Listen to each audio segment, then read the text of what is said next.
There's a question that hangs in the air, isn't there? A quiet curiosity that pulls us in. We sit in our safe homes, the doors locked, the world outside a distant hum, and yet we lean closer to the screen. We turn the page. We want to know about the darkness that can sometimes creep into the most ordinary of places.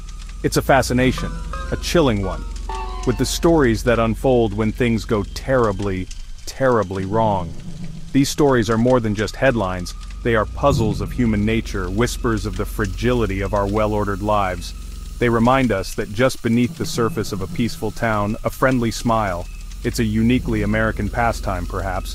The armchair detective, the late-night news watcher, the podcast listener on a lonely drive. Our countdown begins in Boston, a city steeped in history, where the past is always present. It was here, at the prestigious Gardner Museum of American Art, under the cloak of darkness, pre-dawn hours of Tuesday, September 9th, a crime of audacious elegance took place. A collection of rare colonial-era silver coins valued at over $5 million simply disappeared. There was no sign of forced entry, no shattered glass, no blaring alarms. The coins were housed in a state-of-the-art, pressure-sensitive case, and were there one moment and gone the next, leaving behind only an empty velvet display. The details are what make this case so utterly baffling. The thief or thieves managed to bypass a security system that was considered virtually impenetrable. Lasers, motion detectors, 24-hour guards. Investigators were left staring at pristine surveillance footage that showed nothing, absolutely nothing. The guards on duty that night, both seasoned veterans with impeccable records, swore they saw and heard nothing unusual. It was as if a ghost had drifted through the museum's fortified walls, plucked the treasure from its resting place, and dissolved back into the night. It was a perfect crime, a page torn from a Hollywood script. The collection itself was irreplaceable, not just for its monetary value, but for its historical significance. These were the Liberty's Tears coins, minted in the fiery aftermath of the American Revolution, each one a tangible piece of the nation's birth. We travel now to the manicured lawns and quiet cul-de-sacs of Plano, Texas, a place where the biggest news is usually the high school football game. But that suburban peace was shattered this past Wednesday, September 10th. In a story that has sent a shiver through tight-knit communities everywhere, a beloved local pediatrician, Dr. Alistair Finch, was discovered murdered in his own home office. It wasn't a robbery gone wrong. Nothing of value was taken. Dr. Finch was found by his wife, who had returned from her morning book club to a house that was unsettlingly quiet. The scene, police said, was one of personal, targeted violence. What makes this crime land at number 4 on our list is the stark contrast between the victim's life and the brutality of his death. Dr. Finch was, by all accounts, a pillar of the community. For 30 years he had treated the children of Plano, known for his gentle demeanor, his playful neckties, and the lollipops he'd hand out after every checkup. He was a man with no known enemies. Friends and neighbors described him as the kindest soul you'd ever meet, a man who sponsored Little League teams and volunteered at the local animal shelter. Our number 3 story takes us into a world that is all around us, yet largely invisible, the digital world. This one comes from Seattle, Washington, a hub of technological innovation. But this week, that innovation took a sinister turn. On Thursday, September 11th, a massive cyber attack was launched, but not against a bank or a government agency. The target was the city's emergency dispatch system, the 911 network that serves as a lifeline for millions. For 6 terrifying hours, the system was thrown into chaos. Emergency calls were rerouted, dropped, or answered with ghostly silence. It was a crime that weaponized the very technology designed to save lives. The sheer audacity of the attack is what makes it so shocking. The perpetrator, who authorities have dubbed the Silencer, didn't just crash the system, they manipulated it. There were reports of fake emergency calls being generated, sending police and firefighters on wild goose chases to non-existent fires and accidents. At the same time, legitimate calls for help were being diverted to dead-end lines. Imagine dialing 911 with a genuine life-or-death emergency, only to find that the line on the other end is silent, or worse, that help is being sent to a phantom location miles away. It's a nightmare scenario, and for 6 hours, it was a reality for the citizens of Seattle. Thankfully, there have been no confirmed deaths directly linked to the outage, a fact officials attribute to sheer luck and the quick thinking of first responders who resorted to old-school radio communication. For our number 2 story, we travel to the rugged, picturesque coastline of Big Sur, California. Here, the iconic Bixby Creek Bridge stands as a monument of engineering and beauty, a place where tourists flock to capture the perfect photograph. But on Friday morning, September 12th, it became the scene of a baffling and tragic mystery.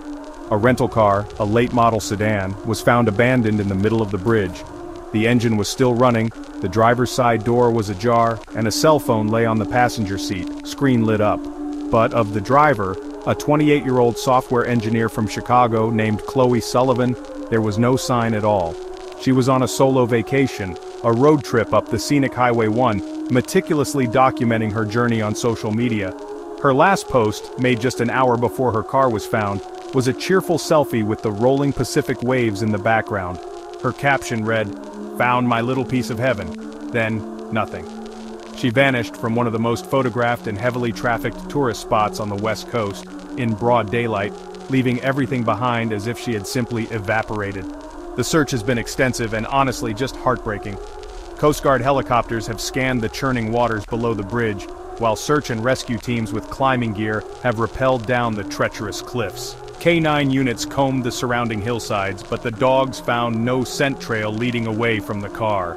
It was as if her journey ended right there, on that 280-foot-high span of concrete.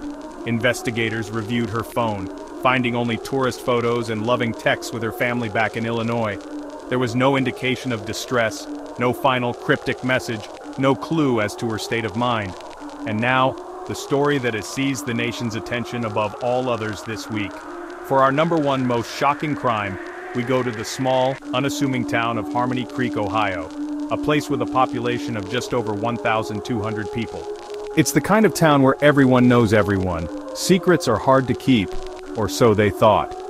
On Saturday, September 13th, a construction crew unearthed a time capsule while laying the foundation for a new library.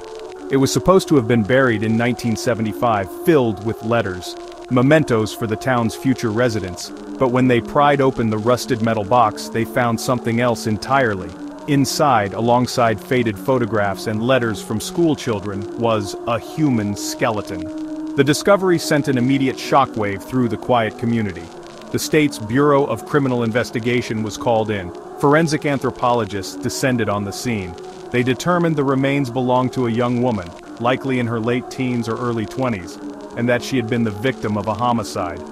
But the most stunning revelation was yet to come. Tucked in a small sealed glass jar within the capsule was a folded piece of paper. On it, a confession, handwritten and signed. It detailed the murder of a young woman who was never reported missing, a drifter who had been passing through town, and it was signed by a name everyone in Harmony Creek knew, Franklin Miller, the town's beloved former mayor who served for 3 decades before dying in 2010. Miller had organized the time capsule ceremony in 1975.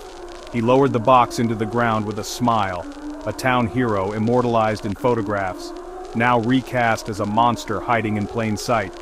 The crime is shocking for its brutality and for the profound betrayal it represents. For 50 years, citizens had walked over a grave, unaware of the secret beneath their feet. The man they'd admired, the one who officiated their weddings, and the one who cut ribbons at town fairs, had apparently committed a murder and sealed the evidence in a time capsule. Investigators are now working to identify the victim, a Jane Doe lost to time, hoping to finally give her a name and bring closure to a secret that has haunted Harmony Creek for half a century. As the week draws to a close, these 5 stories continue to evolve. Each investigation a race against time, played out under the bright, unforgiving glare of the national spotlight. In Boston, the hunt for the ghost of the Gardner Museum has gone global. With Interpol now involved, art theft experts from around the world are weighing in, some suggesting the priceless coins may have been stolen to order for a wealthy, unscrupulous collector, destined to disappear into a private vault forever. The museum, for its part, has left the display case empty, a silent, powerful testament to the void left behind. Meanwhile, in the suburbs of Plano, Texas, the investigation into the murder of Dr. Finch has taken a sharp turn. Detectives, after analyzing the late doctor's financial records, have uncovered a series of large, unexplained cash withdrawals. This new evidence has opened up a line of inquiry that no one expected, suggesting the kindest man in town may have been involved in something his friends and family knew nothing about. The theory of a simple, personal grudge has now been complicated by the possibility of blackmail or a secret life. The digital manhunt for the silencer in Seattle has become one of the highest priorities for federal law enforcement. Cybersecurity analysts believe the attack on the 911 system may have been a proof of concept, a dry run for a much larger, more devastating attack on the nation's critical infrastructure. The cryptic message left behind, "Can you hear the silence?" is being treated as a direct threat. The invisible nature of this crime makes it uniquely terrifying. The perpetrator could be anywhere in the world, and the next target could be any city. And in California, the search for Chloe Sullivan has been officially scaled back, transitioning from a rescue to a recovery mission. The heartbreak is palpable. Her family has flown in from Chicago, holding vigils near the Bixby Creek Bridge, pleading for any information. Why these 5? Out of all the events of the week, why did these particular stories rise to the top of the national consciousness? Each one touches upon a deep-seated collective anxiety. The Boston heist speaks to our fear that even our most protected treasures, our very history, can be stolen from under our noses. The murder of Dr. Finch in Plano shatters the suburban ideal, the belief that safety can be bought with a good neighborhood and a well-tended lawn. The Seattle cyber attack is a modern horror story. It taps into our dependence on an invisible world of code and data, and finally, the disappearance of Chloe Sullivan and the discovery in Harmony Creek haunt us for primal reasons. In the end, we are drawn to these stories not out of a morbid fascination alone, but because they hold up a mirror to our society. They are data points in the ongoing narrative of American life, revealing the cracks in our foundations, both physical and psychological. They remind us that for all our progress and planning, chaos is always a possibility. These events force a national conversation. The headlines will eventually fade. News stories will emerge next week to capture our collective imagination and fear, but the echoes of these 5 crimes will linger. In the face of darkness, the search for light, for truth, will always continue.